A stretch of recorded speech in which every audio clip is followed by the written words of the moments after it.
ఇదైతే బుధవారం రాత్రిగా తీస్తున్న మినీ వ్లాగ్ అండి. ఉదయం నేను లంచ్ బాక్స్‌లోకి పప్పు, టమాటో చేసి ములక్కడ, వంకాయ, టమాటో వేసి కర్రీ చేశాననమాట. ఇంకా అవి 2 అయితే వేడి చేస్తున్నాను. నేనైతే అన్నం తిందామని చెప్పేసి ఒక గ్లాస్ బియ్యం అయితే కుక్కర్‌లో కడిగిపెట్టేస్తున్నాను. ఇంకా పిల్లలైతే పాస్తా అడిగారు. పిల్లలే కాదు మా ఆయన కూడా రోజు ఇడ్లీ, ఉప్మానే కదా పాస్తా చేయమన్నారనమాట. ఇంకా అందుకని చెప్పేసి నా దగ్గర అయితే 3 రకాల పాస్తాలు ఉన్నాయి. 2 రకాల పాస్తా వచ్చేసి సగం సగం ఉన్నాయని చెప్పేసి పాస్తా అయితే చేస్తున్నాను. నేను ఏ రెసిపీ చేసినా ఎప్పుడూ ఒకేలా కాకుండా పిల్లలకు నచ్చేలాగా డిఫరెంట్‌గా చేస్తూ ఉంటాననమాట.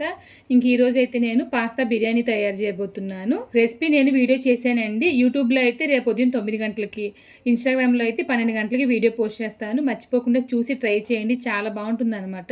ఇంకొక పక్కన పాస్తా అవుతుంది కదా, నేనైతే అన్నం పెట్టుకు తినేసానండి.